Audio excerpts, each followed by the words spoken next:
እናንተ የፍቱን ቤተሰቦች እንደምንከረማችሁ የፍቱን ቤተሰብ አባል ያልሆናችሁ በየጊዜው የምንለቃቸው አዳዲስ ቪዲዮዎችን እንዲደርሳችሁ ላይክ ሼር እና ሰብስክራይብ በማድረግ የፍቱን ቤተሰብ አባል ይሁኑ በብዙ ያተርፉበታል። ለዛሬ ደግሞ ይዘንላችሁ የመጣነው እንዴት ጸጉራችንን ሁለት እጥፍ የሚያሳድግልን የሚያፋፋልን ከመነቃቀል የሚከላከልልና የሚያሳምርልን በቤት ውስጥ የሚዘጋጅ የጸጉር ማስክ አሰራር ነው። አብራችሁን ቆዩ።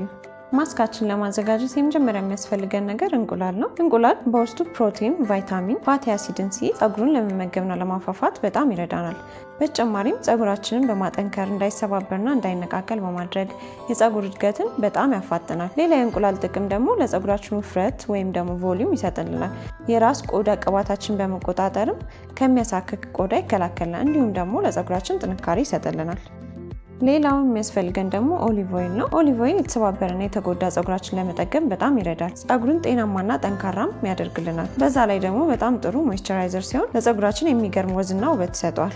ሌላው ማስካችን ለማዘጋጀት የሚያስፈልገን ደግሞ ኮኮናት ኦይል ነው። ኮኮናት ኦይል ከሌለን ግን በካስተር ኦይል መተካት እንችላለን። ኮኮናት ኦይል ጤናማ የራስ ቆዳ እንዲኖረን በማድረግ የደረቀና የከረደደ ጸጉራችን በማለስለስ ውበት ወይም ደግሞ ሻይን በመስጠት የጸጉር መሰባበርና መንታ ጸጉርን በመከላከል እንዲሁም ደግሞ የጸጉር መሳሳትና መነቃቀል በመከላከል በጣም የታወቀ ነው። የመጨረሻው ለማስካችን የሚያስፈልገን ደግሞ ማር ነው። ማር በጣም አሪፍ ተፈጥሯዊ ኮንዲሽነር ወይም ደግሞ ጸጉር ማለስለሻ ሲሆን በውስጡ ባለው አንቲኦክሲዳንት አማካኝነት የራስ ቆዳችንን ጤናማ በማድረግ የጸጉር እድገትን በጣም ያፋጥልናል።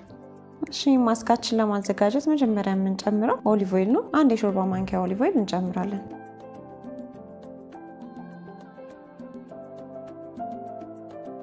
ቀጣይ ደግሞ አንድ የሾርባ ማንኪያ ኮኮናት ኦይል እንጨምራለን። ኮኮናት ኦይል ከሌለን እዚህ ጋር ካስተር ኦይል መጠቀም እንችላለን።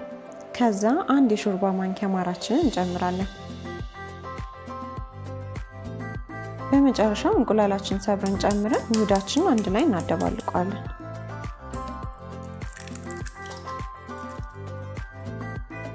ማስካችን ላይ የጨመርናቸው ነገሮች እንደ ጸጉራችን ብዛትና ርዝመት መጨመርም ማብዛትም መቀነስም እንችላለን። በጣም ብዙ ከሆነ እንቁላላችንን መጨመር እንችላለን። ኦሊቭ ኦይልን ሁሉንም መጠኑን ደብል ማድረግ እንችላለን። ትንሽ ከሆነ ደግሞ ጸጉራችን በግማሽ እያየን መቀነስ እንችላለን።